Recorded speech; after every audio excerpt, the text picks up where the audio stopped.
नाजरीन, इस वक्त हमारे साथ तहरीक इंसाफ के बानी कोऑर्डिनेटर जनाब सैयद तहसीन शाह साहब मौजूद हैं। तो शाह साहब, आज जो आपने जलसा अरेंज किया था, मेरे ख्याल में जहाँ तक मैंने जलसे देखे तो सबसे बड़ा किसी सियासी पार्टी का अकेला और बगैर किसी के लीडर पे आने की जलसा, जिस पर मैं आपको आज़ाद दुनिया न्यूज़ की तरफ से भी तो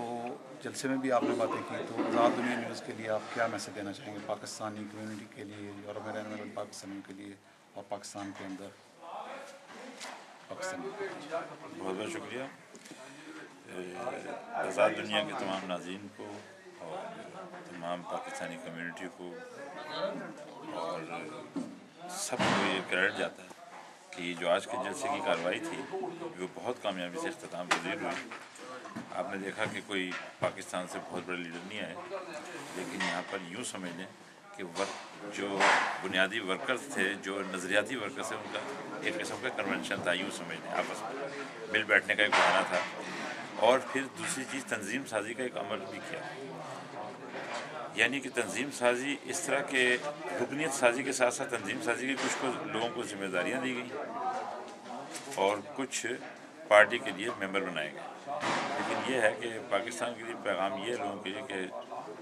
इस मुसीबत की घड़ी में, मुश्किल वक्त में पाकिस्तानी जो हैं, जो कौम के अफराद हैं, वो अकेले नहीं हैं। जो बाहर तारकीन वतन हैं, उनके दिल उनके साथ धड़कते हैं, उनके गमों पर दिल रोते हैं और हमारे दिल उनके साथ धड़कते हैं। वो इंशाल्लाह उनकी निजात का दिन जो है बहुत नज़दीक आने वाला है। तहरीक इंसाफ भी मुहैया करेगी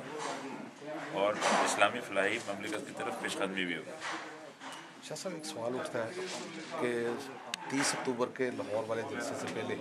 तहरीक इंसाफ में वो इतना ज़्यादा लोगों की चाप नहीं थी, दौड़ नहीं थी उस तरह। तो अब ये देखा जा रहा है कि परवेज़ मुशर्रफ के साथ जिन लोगों ने वक़्त गुजारा, मफादात भी उठाए हैं और वो उनको अच्छी नज़र से भी नहीं देखा जा रहा, वो अब तहरीक इंसाफ में आ रहे हैं और उनको जगह भी मिल रही है। और बाज़ जगह से ये भी बात उठी है कि मुखलस कारकुनों को नज़रअंदाज किया जा रहा है और जगीरदार और इस तरह के लोग आ रहे हैं और पार्टी पे कहीं वो जैसे पीपल्स पार्टी के साथ जुल्फ़िकार अली भुट्टो के साथ कहीं तहरीक इंसाफ हाईजैक तो नहीं हो जाएगी? इमरान खान के जो पहले नज़रियात थे अब आज के और कल आने वाले के वो बिल्कुल अलग अलग होंगे, अपने यानी कि मंजिल पे नहीं पहुंच पाएंगे। कहीं ये चीज़ तो नहीं? इंशाल्लाह ऐसा नहीं होगा। लोगों के खदशात बेबुनियाद साबित होंगे। वो इस तरह की स्क्रूटनी होगी। जो लोग बाहर से आए हैं, अगर उन पर करप्शन के इल्ज़ामात होंगे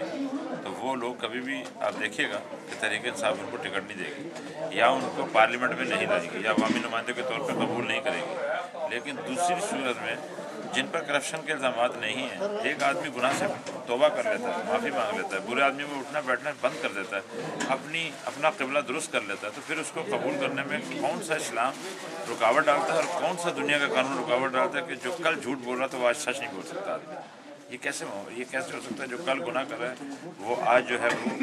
आज भी गुनाहगार ही है, या वो गुनाह छोड़ नहीं सकता, उसको हिदायत नहीं मिल सकती अल्लाह ताला से। शाह साहब, एक दूसरा सवाल बहुत ज़्यादा मीडिया में भी है, तो उस हवाले से आपसे पूछना चाहूँगा। MKM के बारे में इमरान खान साहब ने इंग्लैंड में आके सबसे पहले जुल्फ़िकार मिर्ज़ा तौबाएँ अल्ताफ़ साहब के बारे में उन्होंने कुछ सबूत यहाँ की अदालतों को मुहैया की। लेकिन अब जब कराची में जलसा हुआ तो उसका अनुमान था खुशहाल कराची और पाकिस्तान इस हवाले से, लेकिन MKM के बारे में 12 मई को जो लोग वहाँ शहीद किए गए, वकला को ज़िंदा जलाया गया, कोई बात नहीं। उस बारे में आप क्या कहना चाहेंगे? यानी कि इमरान खान ने भी अल्ताफ़ साहब के साथ कहीं मुकमकाओ या इस तरह की कोई सूरत हाल? नहीं, ऐसी कतन सूरत हाल नहीं। मिसाल के तौर पर जो लंदन में मुकदमा करने जा रहे थे खान साहब, वो उस वक्त वहाँ की अदालतों ने ये कहा कि अगर आपके ये जो कागजात हैं जो इनकी मुजरमाना सरगर्मियों पर मुश्तमिल है MKM की, अगर उनके वो आप सर्टिफाइड करवा लाएँ गवर्नमेंट ऑफ पाकिस्तान से, पाकिस्तान की गवर्नमेंट या फ़रीक बने या वो तस्दीक कर दें ये दस्तावेज़ात जो आप लेकर आए हैं, तो फिर हम इस मुकदमे को ले सकते हैं। इसके लिए या तो फिर अपनी हुकूमत हो तब है, या फिर कोई गैर जानिबदार यानी कि निगरान सेटअप हो, वो रसाई दे वजारत दाखिला तक कि वो इन जो टारगेट किलिंग से ताल्लुक़ है या दीगर जराइम पेशा अफराद को जो ये तहफ़्फ़ुज़ देते हैं या उनसे जो जराइम पेशा افراد سے جو قتل و غارت کروائی جاتی ہے یہ کرتے ہیں، یا سمجھ لیں کراچی آپریشن کے جتنے پولیس آفیسر مارے گئے یا ان کا کوئی راز ہیں وہ وزارت داخلہ ہی مہیا کر سکتی ہے۔ عمران خان صاحب وزارت داخلہ کی چابی نہیں ہے ان کے پاس، وہاں پر رحمان ملک جیسے آدمی بیٹھے ہیں جو کہ نہ بیوی کا قاتل ڈھونڈنے دیتا ہے وہ،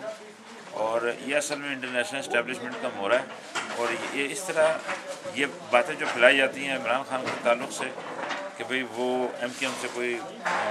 کچھ لوگ کچھ دو کی پالیسی یا کوئی آپس میں انڈرسٹینڈنگ ہوئی ہے تب یہ کراچی میں جلسہ کامیاب ہوا، ایسی بات نہیں ہے۔ کراچی میں جلسہ جو کامیاب ہوا ہے،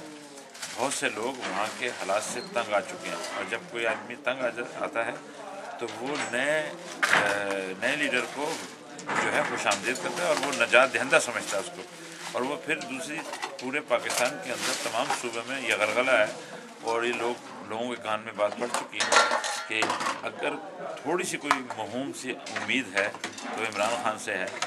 ورنہ بقایا سب آزمائے ہوئے چلے ہوئے کارتوس ہیں، اور پھر ان کی انڈرسٹینڈنگ جو ہے میچ فکس ہے ان کے درمیان، یہ ایک دوسرے کو تحفظ دے رہے ہیں۔ 62% آبادی کا پنجاب جو ہے وہ شہباز شریف کے قبضے میں ہے، اور یہ واریاں لگا رہے ہیں تو چل میں آیا۔ باقی جہاں تک تعلق ہے دوسری جماعتوں کا، ان کا بھی شرمناک، وہ جو ہم تو شرمناک ہی کہیں گے کہ ان کا شرمناک تعاون ہے اے این پی کا،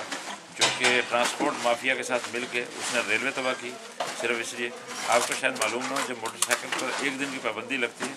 تو 27 کروڑ روپے روزانہ کا فائدہ ہوتا ہے ایک ٹرانسپورٹ کمپنی کو۔ اب آپ لگا لیں کوئی تقریباً 16 ٹرانسپورٹ کمپنی ہے، تو تقریباً 1 ارب سے 1.5 ارب تک تجاوز کر جاتی ہے ہر روزانہ 24 گھنٹے میں ایک پابندی سے موٹر سائیکل کی۔ اسی طرح یہ ہدف مقرر کیے ہوئے ہوتے ہیں پولیس کے ذریعے اور کچھ احکامات کے ذریعے وزارت داخلہ کے ذریعے، یہ مکمل ہے